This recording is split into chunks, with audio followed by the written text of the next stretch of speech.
ஒரு வரியில் சொல்லுகிறேன் கோயில் பிரச்சனையை. முத்தமிழறிஞர் டாக்டர் கலைஞரினுடைய வசனத்தையே சொல்கிறேன். நாங்கள் கோயில் கூடாது என்று சொல்லவில்லை, கோயில் கொடியவர்களின் கூடாரமாக மாறிவிடக் கூடாது என்றுதான் சொல்லுகிறோம். தூய்மை தொழிலாளர்களை இன்றே பார்த்து விட்டதாக முன்னாள் முதல்வர் பார்த்து விட்டதாக சொல்கிறார்கள். எங்கள் கேள்வியே அதுதான். 10 நாட்கள் ஒரு வாய் சாப்பிடாமல் உண்ணாணும் இருந்த போது நானும் எனது சகோதரர்கள் அண்ணன் ஆனந்தும் மாதவம் போய் பார்த்தோமே.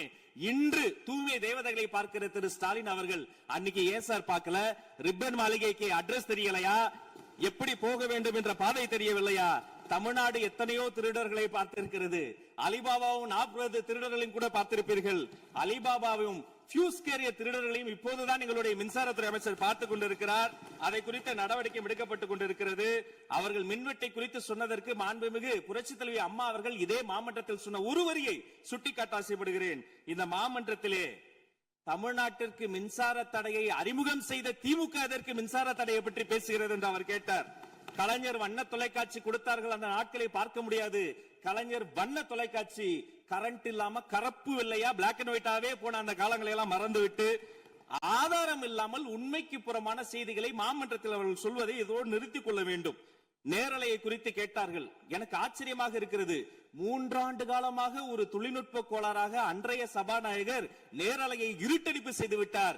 ஆனால் இன்று மாண்புமிகு சபாநாயகர் நேரலையை கொடுத்துக் கொண்டிருக்கிறார்.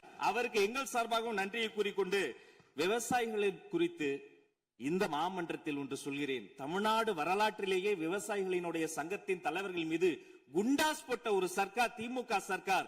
ஆனால் அவர்கள் கண்ணீரை போக்க நாங்கள் போராடி கொண்டிருக்கிறோம். அரசு பள்ளிகளில் எந்த கட்சிக்காரர்களும் அது தாவேக்காரர்களாக இருந்தாலும் சரி பள்ளி மாணவர்களை தொந்தரவு செய்யாதீர்கள் என்று சொன்னதோடு மட்டுமல்ல, பெருமையோடு சொல்கிறேன், எங்கள் கட்சியினுடைய ஒன்றிய செயலாளர் அரசு பள்ளியில் சென்று ரீல்ஸ் எடுத்ததற்காக நேற்றைய தினம் கட்சியை விட்டு நீக்கியிருக்கிறார் என்னுடைய பொதுச் செயலாளர். ஆச்சி மசாலா, எந்த சமையலும் ருசி தேடும் ரகசியம் 20 ரூபாய்.